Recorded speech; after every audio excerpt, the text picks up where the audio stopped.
No nonsense gin drinking. All gin, no nonsense. Hello gin lovers, welcome back. I'm Bobby Freeman, back in the saddle after a few months hiatus while I was off doing a few other things, amongst which was getting engaged to my lovely girlfriend Narissa, now my fiance, and the video which I put online about a week or so ago, and I must thank everyone for their wonderful and lovely and very touching comments. It was very, very nice, and it made me feel all warm and fuzzy inside. However, I am now back in the studio, and what a gin to start off, to kickstart the channel with. Re-kickstart the channel. Restart the channel. There we go, I got it in the end. What a gin to restart the channel, and I shall introduce you to it now. This, my friends, is none other than Beefeater London Garden Special Edition Gin, because I know a lot of you are probably looking at that bottle there thinking, hang on a minute, it's just a Beefeater. It looks exactly the same as the other Beefeater, that one over there. Well, my friends,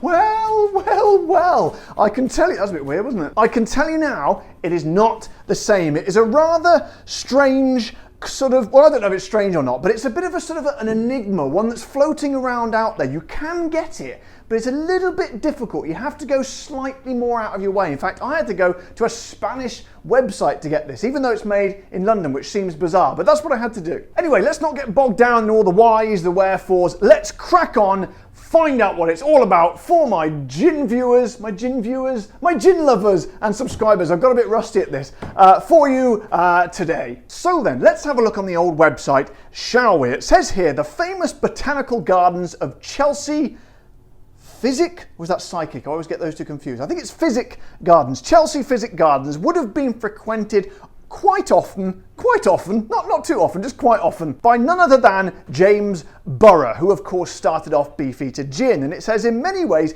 it would have served as an inspiration to Beefeater's original recipe. On learning this, our master distiller, Desmond Payne, or Big Des as I like to call him, set about creating Beefeater London Garden, a special edition gin that is that is a culmination of countless taste experiences and of course trips to the garden. The result is a gin that carries through Beefeater's London dry citric precision, now there's a phrase you don't hear often enough, while working through more leafy and herbal notes courtesy of lemon, verbena and thyme. Well, that sounds bloody good to me, my friends, because as you know, I was going to say we, there's no we, there's only me, it's just me on my own talking to an iPhone. I am a massive fan and a huge, what's the word, not an ambassador, I wish I was, a champion of the Beefeater brand. Most of them anyway. I'm not too keen on the old orange or the blackcurrant, but everything else they do, we know, is absolutely exceptional.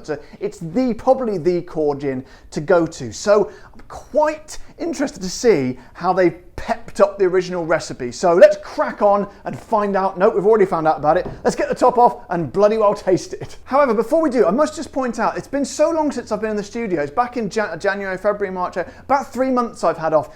So much so that my desk has actually gone mouldy. I don't know if you can see here, look, we've got a lovely patch of mould there. And in fact, even some of my gin has started to go mouldy. If you look up here, the Empress 1908, lovely bit of mould on the label there. So my studio is literally rotting away in front of our eyes. I tried to film yesterday, as you'll see from the previous video, but I was thwarted by the weather because the rain was smacking down the roof and it started to leak, and it's only a matter of time before this whole studio just blows away in the wind. But until that day, my friends, I shall be here making the gin videos. So then, let's open up. I forgot all the procedure now, what we have to do. We've done the internet, we're looking on the website, we talked about it for a bit. I think we can open it, yeah. And to be quite honest, even if we do get the wrong procedure, I don't really care. It's my channel, no one telling me what to do. I can do what I bloody well like. So then, it's got this kind of a funny little label on there. I'm not really sure if that's anything to do with Beefeater. I don't know if you can hear the wind rattling against the door here. No, I'm not sure you can catch that, but it's extremely windy outside. And I would say it's putting me off, but I am a consummate professional. I don't care. Wind, rain or snow, I shall be drinking the gin. I'm chatting a lot here and not doing much actual gin opening. There we go. So we don't have a cork test, unfortunately, for the Beefeater. So let's get it in there. So this is kind of intriguing. It sounds like, hang on a second, I did miss something out. I didn't tell you the Botanicals. I need to tell you the new Botanicals in this because they're quite a lovely little range. So we've got juniper, obviously we've got thyme, we've got I'm trying to press the button to scroll through these stupid things. Ah, there we go, there we go. Oh my God, this is an annoying website. There we go, we've got thyme, we've got... Right, I'm pressing that thing. Oh, there we go, it's actually working now. Lemon verbena. Now, this is the thing I'm most kind of interested in because anything that's had lemon verbena in, I think a lot of the Australian ones, no, that's lemon myrtle, Anyway, lemon verbena is a very, very welcome addition to any gin I've ever tried. Sicilian orange peel, yeah, I think that was in the previous Beefeater. Lemon peel, obviously. Almond, nice. Coriander seed, licorice root, orris root, angelica root, good Lord, it's very root heavy. Angelica seed, and that's about it. So, to be like I said, I'm more interested in the lemon verbena here. It sounds like it's going to be a slightly more citrus sort of heavy version of the original gin. So let's have a bit of a sniff. Oh! That's exactly what it is. That's exactly what it is. It's classic Beefeater, and to me, the only kind of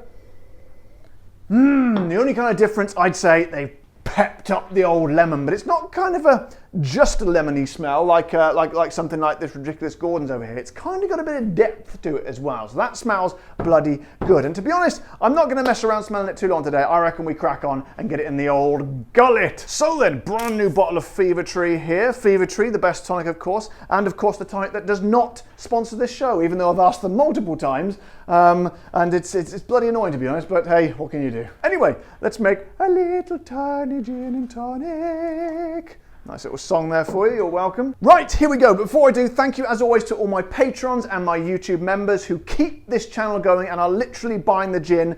Thank you very much. I say to everyone, cheers. Why did I do that? I don't know, it seems a bit elaborate. Cheers, that's slightly better. Here we go, in the mouth.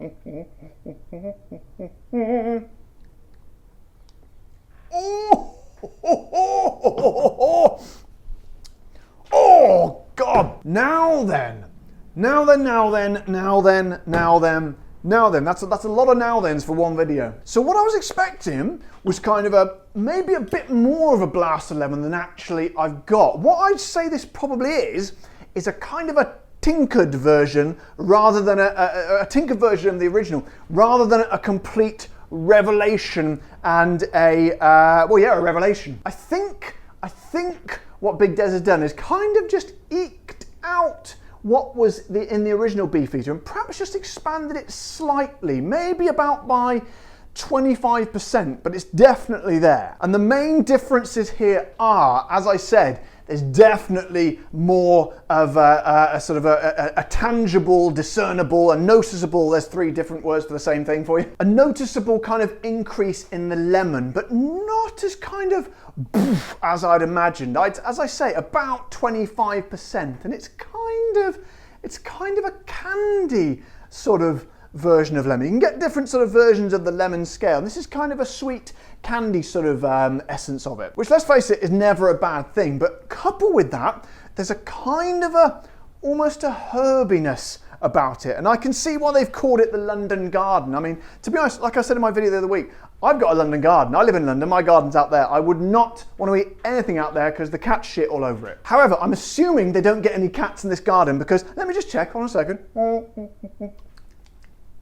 Nope, not the slightest hint of cat shit in there. Which again is a good thing, I think, in most situations. But the good thing is, and the main thing is, it still tastes like a Beefeater. I'm not sure if it tastes hugely different. It's not wham bam different, it's just